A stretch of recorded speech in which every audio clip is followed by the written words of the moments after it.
Mrs. Rice's students are unable to recognize the major concepts in a reading text, although they can derive specific details and information.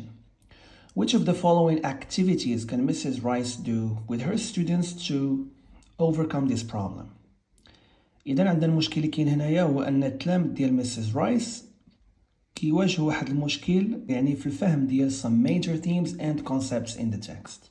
شنو هو الاكتيفيتي اللي تقدر دير Mrs. Rice باش تعاون التلاميذ ديالها باش يفهموا هاد major themes and concepts? Explain a set of new vocabulary in the text. I don't think that explaining a set of new vocabulary in the text would help them overcome this issue, because here we are talking about major themes and concepts. Okay, so I don't think this activity will help them overcome this problem. Simplify some syntactic structures. Again, this has nothing to do with comprehension of major themes and concepts. Syntax ما عنده حتى شي علاقة بالvocabulary. Make them listen to an audio version of the text. Again, how can listening to an audio version of the same text help them overcome this problem? راه نفس التكست هو يعني غيلقاو مشكل في الفهم ديال دوك major themes and concepts. Last one, make them summarize the main ideas in the text. And I do believe that this one is the right activity to do to help them overcome this problem. Why? Because summarizing the main ideas in the text, what it does is that it encourages the students to actively engage with the text and identify key themes and concepts and express them in their own words. So this whole process of summarizing, what it does is that it promotes a deeper understanding of the text's major themes and concepts. يعني باختصار, we can say that summarizing is an effective way to ensure that students grasp the major concepts rather than just specific details, okay? So yes, make them summarize the main ideas in the text. That's the right activity to do in this case. Okay, the next question. The supervisor's notes on a teacher's performance draw the later's attention to the necessity of prioritizing student-student interaction. Which of the following can favor this interaction pattern? جا المفتش عند واحد الأستاذ وعطاه واحد الملاحظة بلي أنه خصو يبقى يعطي أولوية يعني لهذا الباترن ديال الانتراكشن ما بين التلميذ والتلميذ. ما يبقاش الانتراكشن كتكون ما بين الأستاذ والتلميذ أو ما بين التلميذ والأستاذ. خصو يعطي أولوية حتى يعني لهاد الانتراكشن ديال ما بين التلميذ والتلميذ لأن هي ضرورية. إذا في هذه الحالة هذه شنو من هاد يعني ما الربعة ديال يعني الحالات اللي عندنا هنايا أو ما الربعة ديال الاكتيفيتيز اللي عندنا هنايا شنو اللي يقدر يعاوننا باش نبوسيو هاد يعني هاد الباترن ديال الانتراكشن ما بين التلميذ والتلميذ. Replacement drills, gap filling activity, reordering activity or information gap activity. إذا في هذه الحالة هذه among these options an information gap activity can surely favor student-student interaction. Why? Because again, an information gap activity is the type of activity or is the type of task where students have different pieces of information that they need to share or exchange in order to complete a task. يعني في هذا الاكتيفيتي او في هذا التاسك هذا students they get to share and exchange information, okay? So what this type of activity does again is that it encourages students to interact with each other and ask questions and share information. يعني هذا الاكتيفيتي هذا كي يتيح الفرصة للتلاميذ انهم يشاريو الانفورميشن مع بعضياتهم and to exchange and to discuss and to talk. يعني هذا التاسك هذا في الحالة هذه هو the most appropriate one to boost أو to favor this interaction pattern. Okay? So next question. I want to get a score equal or higher than 70 so that I can get a place at the university. Shows. إذا عندنا واحد التلميذ اللي كيقول باللي I want to get a score equal or higher than 70 so that I can get a place at the university. So this shows that this student has integrative, instrumental, social or attitude motivation. يعني في هذه الحالة هذه التلميذ هذا اش من نوع ديال الموتيفيشن عنده من خلال هذه الجملة اللي قالها هنايا. Okay, so this statement shows that this student has an instrumental motivation. Why? Because instrumental motivation refers to the motivation driven by external goals or rewards.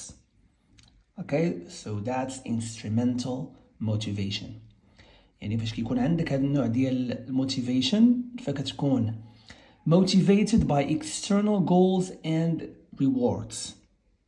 ما كيكونش الغرض ديالك من تعلم اللغة هو اللغة بحد ذاتها، كيكون يعني غرضك من تعلم اللغة هو واحد الهدف خارجي يعني فهمتي outside the language. So in this case يعني هاد students هذا في هاد الحالة هذه is motivated by the goal of achieving a score of 70 or higher so that he can secure a place at the university. Okay? يعني في الحالة هذه عندنا instrumental motivation هو الجواب الصحيح. إلا عقلتوا راه كنا هضرنا على واحد جوج أنواع ديال الموتيفيشن واللي هما الإكسترنسيك والإنترنسيك.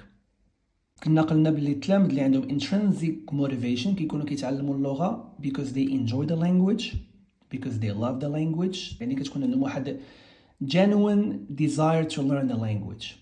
واللي عندهم الإكسترنسيك يعني كيكون عليهم واحد pressure to learn the language، ما كيكونوش هما باغيين يتعلموا اللغة، ولكن كيكون عليهم واحد الضغط وصافي، كيكون جايهم شي بلاصه. في هذه الحالة هذه هنا عندنا واحد جوج الأنواع واللي هما كيشبهوا دوك الأنواع ديال الموتيفيشن واللي هما الانتجريتيف والانسترومنتال. غير هو فاش كنهضروا على هاد جوج الأنواع هادو يعني ملي تسمع يعني هاد الانتجريتيف والانسترومنتال فراه كنهضروا على language learning context، يعني كنهضروا في السياق ديال language learning. ولكن جوج الانواع الاخرين اللي هما الانترنسيك والاكسترنسيك فكيمكننا يعني نخدموا دوك تو تيرمز باش نهضروا على اي حاجه. مثلا عندك واحد الدافع باش دير واحد الحاجه كما بغات تكون، كيقدر يكون عندك يا اما انترنسيك او اكسترنسيك موتيفيشن. ولكن فاش كنهضروا على يعني هاد الانتجريتيف والانسترومنتال فرحنا كنكونوا يعني limited to the language learning context، يعني فاش تسمعهم فغتعرف بلي راه كنهضروا على language learning. اوكي إذن هنا what do we mean by integrative motivation? Okay, so it is the motivation to learn a language that comes from the desire to integrate or become part of the culture or the community of the language they are learning. يعني هنا التلاميذ كاين جوج الأنواع، كاين اللي عندهم يعني هذا الموتيفيشن اللي هضرنا عليه دابا اللي هو instrumental، واللي كيكون عنده علاقة بالexternal goals and rewards. يعني كيكون التلميذ باغي غير مثلا باغي يدفع شي مدرسة ولا باغي يقرا في شي جامعة وغيحتاج داك النقطه د لونجلي فكيمشي كيتعلم داك اللغه، ماشي حيتاش كيبغي اللغه او لا عنده شي هدف، ولكن كيكون عنده واحد الغرض مادي، كيكون عنده واحد الجول او واحد الريورد. هنا في هذه الحاله هذه يعني هذا الانتجريتيف هذا النوع التلاميذ اللي كيكون عندهم هذا الموتيفيشن فكيكونوا they love the community and they love the people of that language، فكيكونوا كيبغيو دوك يعني داك الثقافه. يعني كتلقى واحد النوع التلاميذ اللي مثلا كتعجبهم الثقافه الامريكان، كيتصنتوا الاغاني ديالهم مثلا كيتفرجوا في الافلام ديالهم، فكيكون عندهم واحد الاتراكشن تو ذات كوميونيتي او تو ذات لانجويج، وكيبغيو يوليو بارت اوف ذات كوميونيتي، يعني كيبغيو انتجريتيو مع داك الكوميونيتي، فكيكونوا كيتعلموا اللغه because they love the culture and they love the community and they want to be part of it. okay وغالبا يعني على حسب ريسيرش غالبا هذا النوع هذا اللي كيكون عنده هذا الموتيفيشن هذا هو اللي كيعطي مزيان في اللغه، يعني هو اللي كتبان عليه واحد الريزلتس اللي هو اللي كيوصل واحد النيفو زوين في اللغه، يعني ماشي بحال اللي كيكون عنده غير واحد الهدف يعني هكا مادي وصافي. Alright, so let's move to the next question.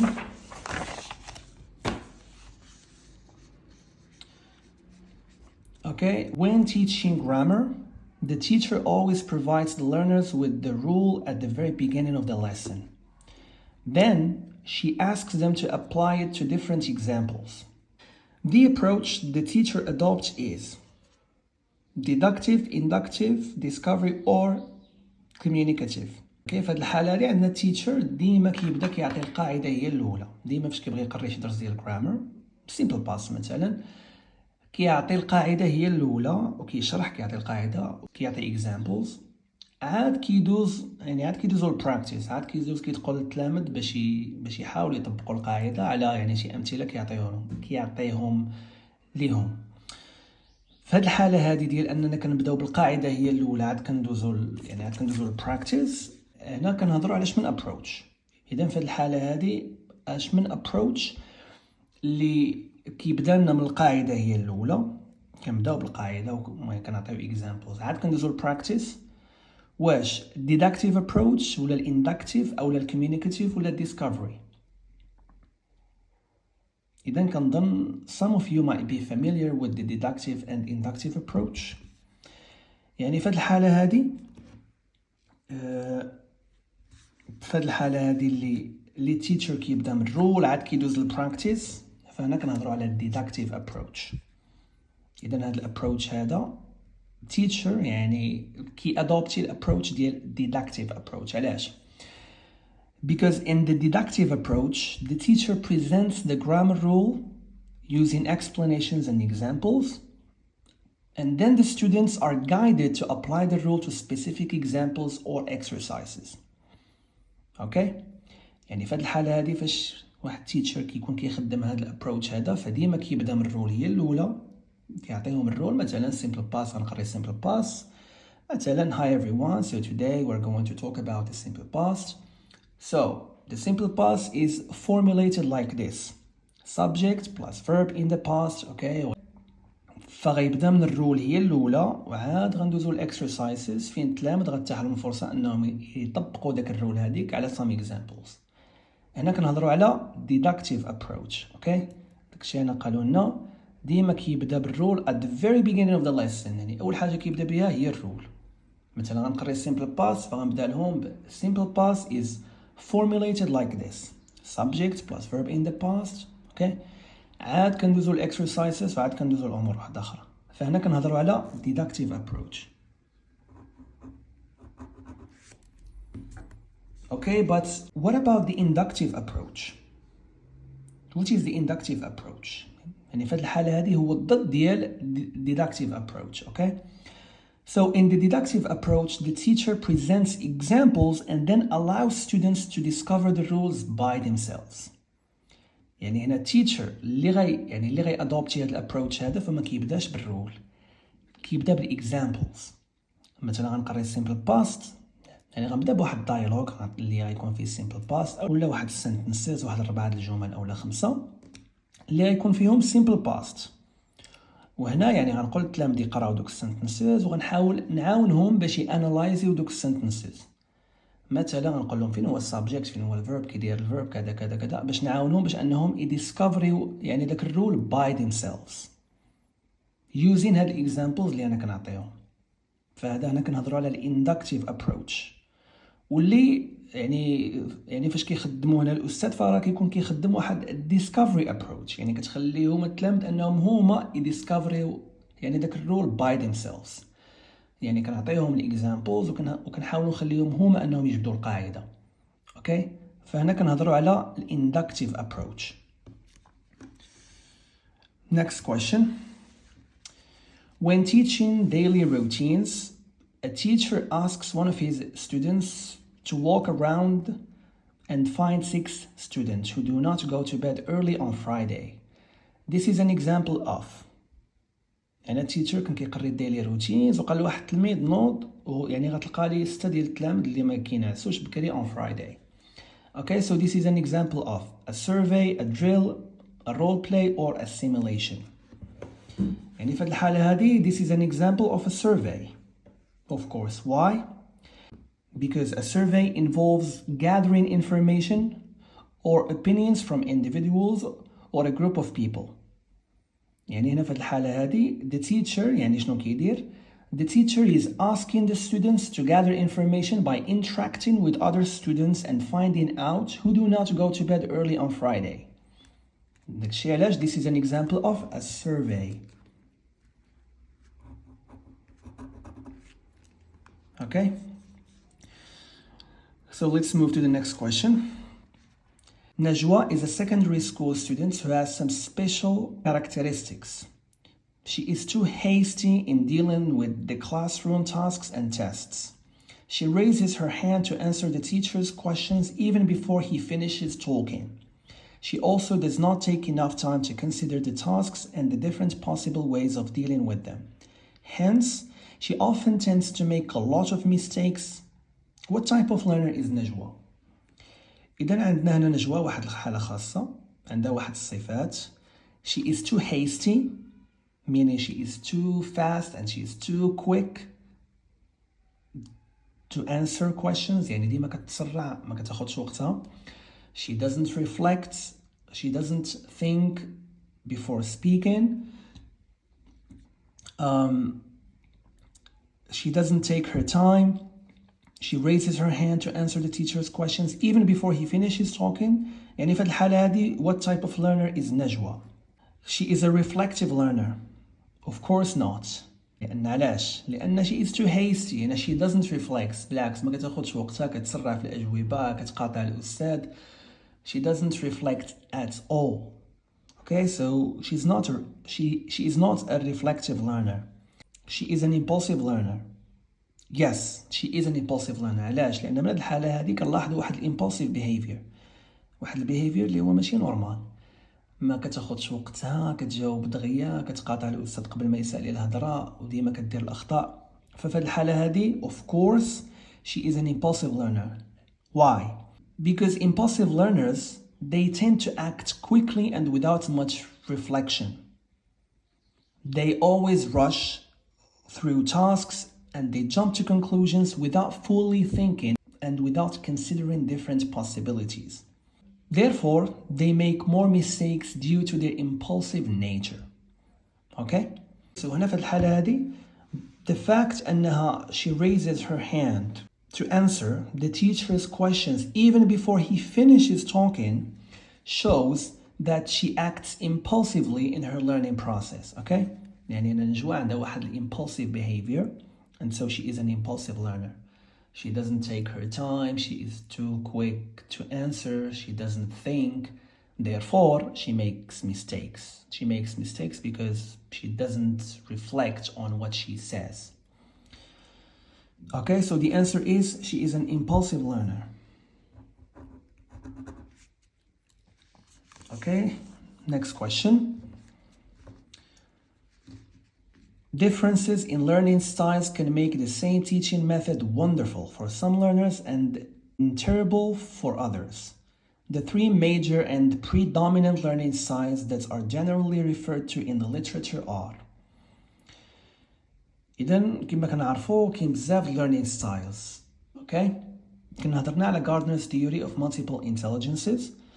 كنا شفنا باللي التلاميذ ما كيتعلموش بنفس الطريقة. Okay? فهنا السؤال كيقول لنا the three major and predominant learning styles that are generally referred to in the literature. يعني شنو هما الثلاثة ستايلز اللي هما غالبا ما كتم ما يعني كيدويو عليهم في البحوث العلمية. شنو هما هاد الثلاثة هادو اللي ديما يعني كيهضروا عليهم، غالبا ما كيهضروا عليهم في البحوث العلمية، يعني كيشيروا ليهم بزاف لأنهم هما اللي dominant. Okay, we have the first one, auditory, visual, kinesthetic, sensory, reflective, communicative, kinesthetic, musical, social, logical, auditory, verbal. إذن في الحالة هذه the three major and predominant learning styles that are generally referred to in the literature are auditory, visual, and kinesthetic. هادو هما اللي غالبا ما كتم الإشارة لهم في البحوث.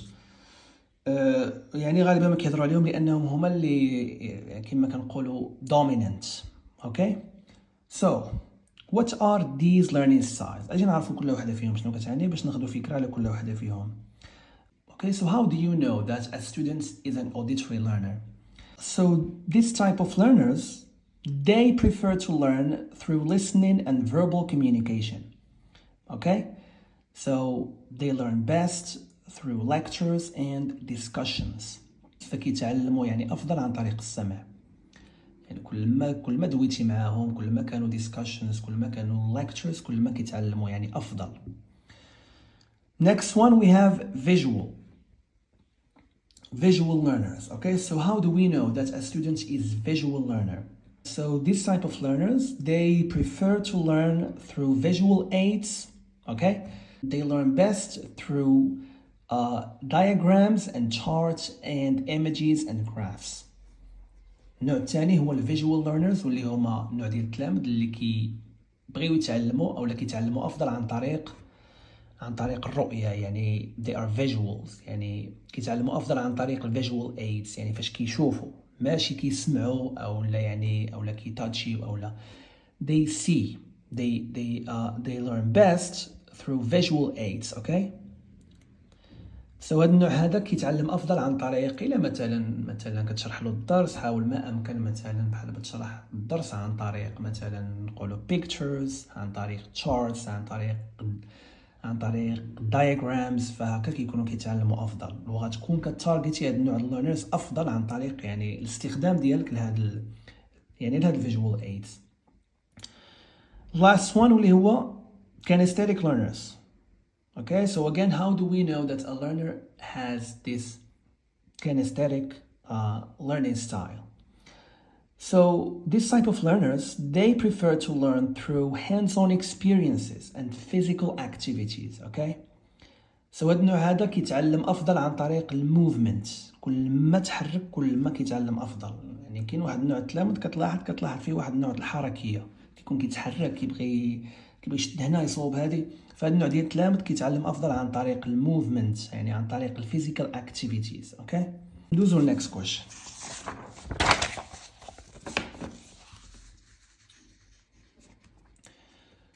Okay, so the next question says, the process approach to writing focuses on the process of how ideas are developed and formulated to generate text. Accordingly, writing is not. Okay, so هنا كنهضروا على the process approach to writing, and it says that it focuses on the process of how ideas are developed and formulated to generate text. Okay, so accordingly, writing is not creative, recursive, linear, or meaning-oriented. إذن في الحالة هذه باش نجاوب على هذا السؤال هذا بعدا we have to know what is the process approach to writing. What is the process? So let's talk about the process approach to writing because we needed to answer this question. Okay, so the process approach to writing emphasizes that the writing process is not a linear. It's not a linear step-by-step progression from start to finish. Okay, so instead it is a recursive and dynamic process that involves multiple stages, such as pre-writing, drafting, revising, and editing. So في هذه الحالة هذه أو في هذا الapproach هذا, writers they often move back and forth between ideas, between these stages, revisiting and revising their ideas as they develop their texts. إذن هذا الابروتش كيقولنا بلي writing is not and cannot be linear. اوكي، شنو هي linear؟ يعني هكا كيبدا لنا من هنايا وكيسالي هنا step by step، غنبداو من هاد النقطة هادي ونوصلو لهاد النقطة. writing ماشي هكا، يعني إلا لاحظتي فاش كتكون كتكتب الرايتين فكتكون يعني مثلا كتبدا هنايا وكتولي ترجع عاوتاني لهاد النقطة هادي، كتصحح، كدير الاديتين، مثلا كتكون غادي حتى كترجع عاوتاني كتشوف شنو كتبتي هنايا في الأول. يعني هو واحد البروسيس اللي هو dynamic and recursive and is not linear.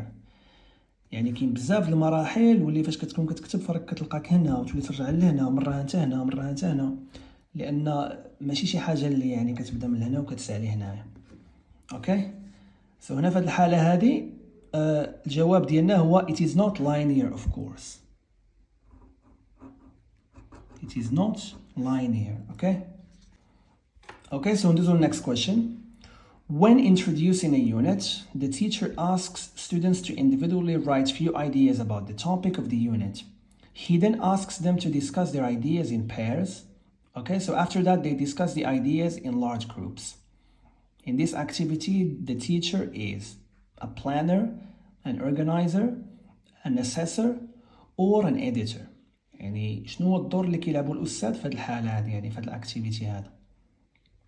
Okay, so في هذه الحالة هذه the teacher the teacher here is organizing the activity from start to finish. إلا لاحظتوا في الأول قال لهم أنهم يكتبوا some few ideas about the topic, and then he asked them to discuss their ideas in pairs, and then they discuss the ideas in large groups. So here, by asking students to individually write ideas, then discuss them in pairs, and finally engage in large group discussions, the teacher is organizing the progression of the activity. يعني كما كتلاحظوا. إذا هنا الدور اللي كيلعبوا of course is that of an organizer. ندوزو next question. Okay, so in line with the standards and competency-based education, teachers need to adopt performance assessment in the classroom. It requires learners to demonstrate what they know and are able to do through open-ended tasks. Which of the following is a performance assessment technique? Multiple choice questions, describing a picture, transforming sentences, or sentence rewriting. يعني باش نعرفوا حنايا شنو من هادو اللي هي a performance assessment technique. Okay, so خصنا نعرفوا بعدا what do we mean by a performance assessment technique أو شنو هي ال performance assessment بعدا. Performance assessment focuses on evaluating learners' ability to apply their knowledge in real life and authentic context. يعني ما بقاش كافي أن التلميذ يكون عارف عنده مثلا داك knowledge في عقله. خصو يكون قادر أنه apply داك knowledge in real life context. مثلا قرينا واحد الدروس مثلا ديال الفانكشنز، مثلا how to express opinion, how to make requests، كذا كذا كذا كذا. يعني صافي التلميذ هنا عارف، التلميذ عنده داك knowledge، صافي عارف الاكسبريشنز، عارف كل شيء، دوز الامتحان مزيان. ولكن واش قادر هاد التلميذ انه يخدم هاد الاكسبريشنز in a real life situation في واحد السياق اللي هو authentic. هنا كنهضروا على ال performance assessment. يعني خصنا نعطيو واحد تاسك الا بغينا نعرفوا هاد التلميذ واش بصح تعلم وبصح قادر على انه يابلاي هاد النوليدج، فخصنا نعطيو واحد الاكتيفيتي اللي هي كتبين يعني هاد الشيء هذا. اذا هنا من بين هاد الاكتيفيتيز هادو شنو هو هاد التكنيك، او شنو هي من بين هاد هاد التكنيكس هادو شنو هي اللي غتبين لنا بلي التلميذ راه بصح قادر انه يابلاي يعني هاد النوليدج هادي. Okay, so واش multiple choice questions؟ هنا of course not. multiple choice questions ما صافي يكون غير حافظ راه غيجاوب. Describing a picture. I do believe that describing a picture requires students to use the language they learn to provide a description and show their ability to communicate effectively. يعني غنعطيه واحد الصورة انه يديسكرايبيها، فانا ما عندوش يعني الا كان من النوع اللي غير حافظ فراه ما يقدرش يديسكرايبي واحد البيكتشر، لان راه صعيب باش ديسكرايبي البيكتشر. خصك تكون عندك المعلومه في عقلك، ولكن خصك تكون قادر انك تابلاي داك النوليدج ان ريل لايف سيتويشن. فانا في الحاله هذه يعني اذا كان هاد التلميذ هذا ضابط اموره فراه غيقدر يديسكرايبي هاد البيكتشر هذا، لان هاد الديسكريبشن ديال هاد البيكتشر كيطلب منه انه يوزي لانجويج، يعني language اللي تعلم of course to provide a description and show their ability to communicate effectively. قريناه، ولكن هنا فاش غيعطينا واحد description غنشوفوا من خلالها يعني هاد التلميذ هذا فين وصل، يعني واش كاين واحد التعلم، واش قادر انه apply knowledge in real life ولا لا، من خلال يعني هاد الوصف ديال هاد الصورة هذه. Transforming sentences of course not. Sentence rewriting again هادو دروس اللي هما اي واحد حافظ يقدر يعني يجاوب عليهم، ولكن انسان اللي فاهم كما كنقولوا فراه يعني الا عطيتيه انه يوصف واحد الصورة فراه غيوصفها.